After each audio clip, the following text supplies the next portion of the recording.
E aí galera, tudo bem com vocês? Júnia aqui para falar com vocês sobre um tema que eu cresci aprendendo, assim, era constante na minha criação, pelos meus pais, pela minha igreja, que é temor do Senhor. Meus pais sempre me ensinaram muito a ter temor de Deus, que o temor do Senhor é o princípio da sabedoria, que a gente precisa realmente ter muita reverência por quem Deus é, entender que Ele é o Criador dos céus e da terra e de tudo que neles há.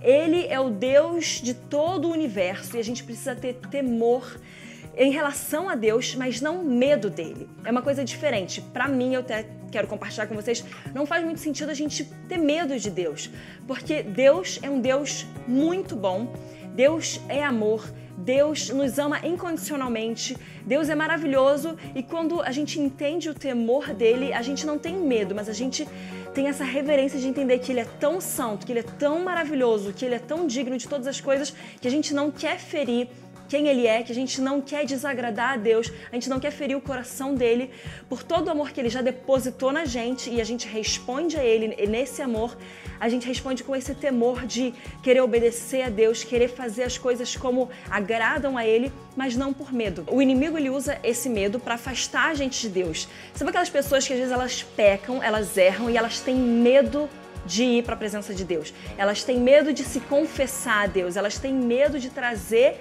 aquilo que está na escuridão, aquele pecado, aquele erro, trazer à luz. E quando a gente traz à luz, Deus ele vê aquilo e ele quer curar a gente. Enquanto aquilo está debaixo de trevas, ele não tem o poder de ir lá e fazer alguma coisa porque ele nos deu o livre-arbítrio da gente trazer para ele, confessar e permitir com que a luz dele venha, nos cure, nos restaure e limpe também a gente do pecado. E o primeiro ponto, então, que a gente precisa entender e desenvolver em relação a isso é que a gente precisa de uma revelação constante do perfeito amor de Deus na nossa vida. Porque lá em 1 João 4,18 tá que o perfeito amor lança fora todo medo. Não há medo no amor de Deus. Então, quando a gente tem a revelação do perfeito amor de Deus, a gente não tem medo. Quando a gente se posiciona para receber o perfeito amor do Senhor, ele traz pra gente o temor dele e ele lança fora todo resquício, todo indício de medo. Porque o medo é uma brecha para que o inimigo possa atuar e nos parar, nos reter, nos impedir de chegar onde Deus tem pra gente chegar. E o mais importante de tudo, ele usa o medo para nos impedir de realmente entrar no coração do Senhor. O medo nos impede de chegar nessa revelação do amor de Deus. Então a gente precisa se posicionar debaixo dessa revelação do perfeito amor de Deus, para que o medo todo vá embora e o inimigo então não possa ter onde pegar, não ter nenhum velcro para colar naquilo que vai impedir a gente de chegar mais perto de Deus. E geralmente a maior dificuldade que a gente tem de receber o amor de Deus é por causa dos nossos pais. Então a gente precisa permitir com que Deus venha, cure as nossas feridas paternas e maternas para que a gente possa identificar o nosso Deus como um pai perfeito, mesmo que a gente não tenha tido um pai perfeito aqui, como uma mãe perfeita, mesmo que a gente não tenha tido uma mãe perfeita em terra. A gente entende que o perfeito amor vem dele e não de um ser humano. Então quando a gente tem essas nossas feridas de pai e mãe curadas e tratadas, a gente impede, aí acaba com a brecha do inimigo de pegar essa feridinha, de pegar esse machucadinho no nosso coração e usar isso com o medo de não agradar o coração de Deus, com medo de não ser aprovado, de não ser afirmado. Se você se lembra, quando Jesus começou o ministério público dele, ele não tinha feito nada e Deus Pai olhou para ele e já falou: esse é o meu filho que eu amo esse filho e ele já me traz prazer. Então a gente precisa se posicionar nessa revelação de que antes da gente fazer qualquer coisa, antes da gente ser qualquer coisa, ele ama a gente é filho, a gente é filha e ele ama a gente incondicionalmente, a gente errando ou não. O amor dele nos constrange para que a gente fique cada vez mais parecido com ele, para que a gente faça as coisas que agradam o coração dele. O amor dele traz a gente para perto. Quando a gente tem medo de chegar perto de Deus, é porque a gente precisa então de mais revelação desse amor dele. Então esse é um parâmetro também que você pode ver assim, ó, se eu tô começando a ter medo de Deus, é que eu preciso de mais revelação do amor dele na minha vida. E é o perfeito amor dele. Você tem que entender que não é assim, é um pouquinho de amor. Não, é o amor intenso, incondicional e perfeito do nosso Deus por nós. E o número 2 é que a gente tem que ter revelação do que é a graça, porque pra gente a graça é de graça, óbvio, né?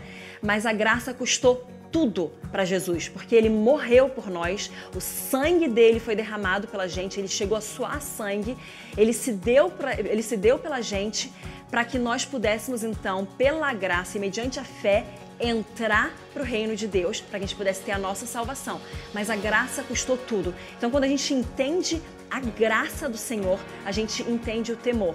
Porque pra gente é de graça, mas pra Ele, pra Jesus, custou tudo. Pro Pai, custou entregar o seu Filho. Pro Espírito Santo, custou viver e habitar na terra com a gente. Ele é Deus e Ele habita em nós. Ele habita aqui na terra com a gente.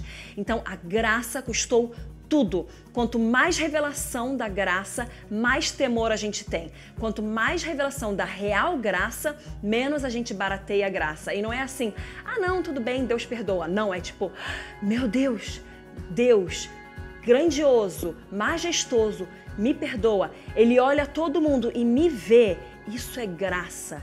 Isso traz um temor da gente entender e ter reverência de que Ele, tão grande, nos olha como seres tão pequenos e nos acha valiosos, nos acha...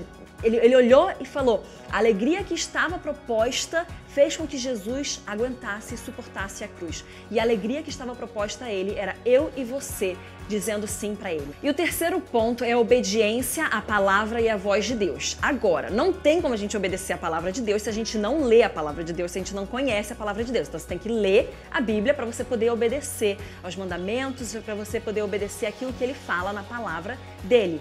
E quando a gente, então, obedece, aumenta ainda mais o nosso temor, porque a gente conhece ainda mais a Deus. As pessoas perguntam muito para mim, Júnia, como que eu ouço a voz de Deus? Obedecendo. Você ouviu? Você achou que você ouviu a voz de Deus? Você obedece. E para você saber, será que a voz de Deus, ela está de acordo com a palavra, aquilo que você ouviu, aquilo que você sentiu? Traz justiça, traz alegria, traz paz, traz amor? Obedece. E aí você vai vendo, quanto mais você obedece, mais você ouve a voz de Deus. Então o temor do Senhor, ele faz com que a gente obedeça, e a obediência à voz dele faz com que a gente viva cada vez mais no temor dele. E viver no temor de Deus significa viver o melhor que ele tem pra gente e fazer o melhor que a gente pode fazer aqui na Terra, enquanto a gente está caminhando aqui. Poder fazer obras mais incríveis ainda do que a gente lê na Bíblia, porque nós somos agora filhos espalhados por toda essa terra, atuando no reino de Deus e trazendo a realidade dos céus à terra. Então esse foi o nosso vídeo de hoje, eu espero que você tenha gostado. Tenho certeza que você gostou, porque eu tô falando aqui de Deus e Deus é muito maravilhoso. E não se esqueça então de você se inscrever no link do Dunamis Sprint para você ficar por dentro de todo o conteúdo que a gente está postando online para você, especial para você, para que nós como corpo de Cristo realmente nos pareçamos cada vez mais com Ele. Então é isso aí, gente. Um beijão, fica com Deus e até a próxima.